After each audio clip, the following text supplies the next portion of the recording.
Bonjour, je m'appelle Louis Lamour et je suis passionné de pain et de boulangerie.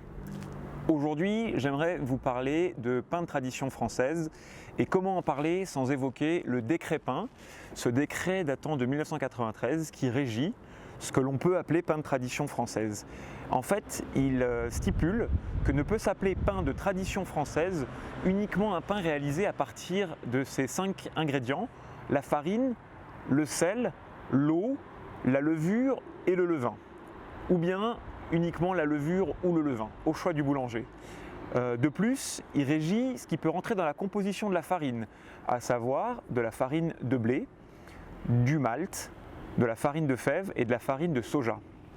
Ce décret a été promulgué en réaction au fait que la qualité du pain n'a fait que de se dégrader au cours du XXe siècle.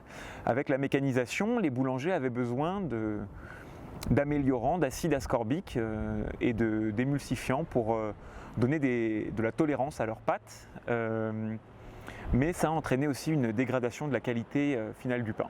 Donc ce décret a été promulgué et on a vu à partir des années 90 un renouveau du pain en France avec l'apparition de baguettes de tradition française qui sont un petit peu plus chères que les baguettes blanches, mais qui ne contiennent donc pas ces émulsifiants, cet acide ascorbique, et qui, de par ce fait, nécessitent plus de temps dans leur réalisation, puisque les temps de fermentation sont généralement plus longs, et également un travail plus respectueux de la pâte, moins mécanisé. Plutôt que d'en parler, on va aller directement en faire.